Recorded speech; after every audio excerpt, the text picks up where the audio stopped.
Yo mga idol, kamusta? Sports Talk PH nga pala.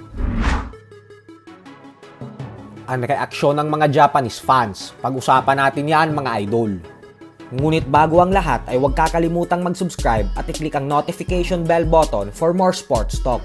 So alam nga po nating lahat na katulad sa ating mga Pinoy boxing fans, ay gustong-gusto ding makita ng mga Japanese fans ang sagupaan sa pagitan ng ating pambato na si former 3 Division World Champion Angas ng Pinas, General Casimero, at ng kanilang pambato na si 4 Division World Champion Japanese Monster na Oya Inoue. Subalit sa kasamaang palad nga po ay biglang nagbago ang ihip ng hangin ng mga boxing fans sa Japan sa dahilan na hindi sila napahanga sa ipinakitang performance ni Casimero sa huling laban nito kontra sa former IBF Super Bantamweight World Champion Yoshinori Oguni, kung saan nauwi sa tabla ang resulta ng kanilang bakbakan. Ayon po kasi sa mga Japanese fans ay hindi na daw kailangan pang mag-aksaya ng panahon ni Inoue kay Casimero.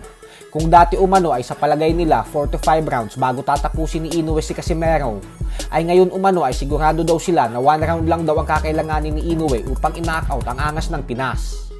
May fan din na nagsabi na ang tanging paraan lang umano para kay Casimero na manalo kontra kay Oguni ay kung makakatama ito ng dalawang magkasunod na solidong power punch. Pero pagdating daw kay Inoue ay hindi daw talaga ito makakatama. Kaya naman wala daw talagang pag-asa si Casimerong manalo sa binansagang halimaw ng Japan. Habang ang isa namang ito ay sinabing yung laban daw ni Casimero kay Oguni ang unang beses niyang napanood na lumaban si Alas. At base umano sa napanood niya, ay natawa na lang daw siya sa kumpiyansa ni Casimero na kaya talaga nitong talunin si Inoue dahil napaka-imposible daw talaga nitong mangyari. May nagsabi din na mukhang wala na rin umano talaga sa isip ni Inoue na labanan pa si Casimero nang dahil sa naging performance nito kay Oguni. Ito namang isa ay sinabing may napaka-eksplosibong power daw talaga ang kamao ni Casimero. Pero ang problema umano dito ay masyado itong mabilis mapagod.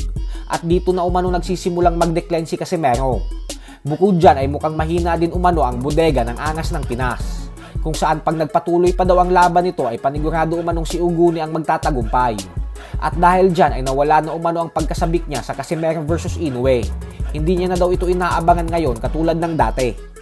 Sa kabilang banda naman mga idol ay pinasilip naman nga po ng trainer at kapatid ni Casimero na si Jason Casimero ang limpak-limpak na dolyares na kinita niya sa laban ng kanyang utol, kung saan sinabi mismo ni Jason na ang milyon-milyong perang hinahawakan niya na ito ay ang porsyento niya sa laban ng kanyang kapatid at nadihamak na mas malaki pa yung kinitang pera ng Angas ng Pinas sa Oguni fight.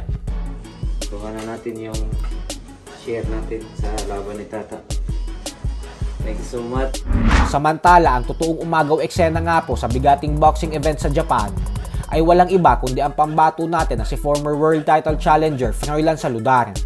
Matapos po kasi nitong malasap ang masaklap na pagkatalo sa kamay ng former world champion Luis Neri via second round knockout nitong buwan ng Hulyo lamang, ay ginulat po nito ang lahat matapos talunin kahapon via first round technical knockout ang number 3 world ranked WBC fighter and OPBF champion ng Japan na si Kita Kurihara.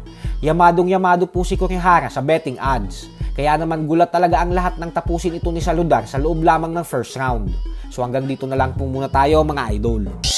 Sports Talk PH, kakaiba ang laban ng mga Pinoy.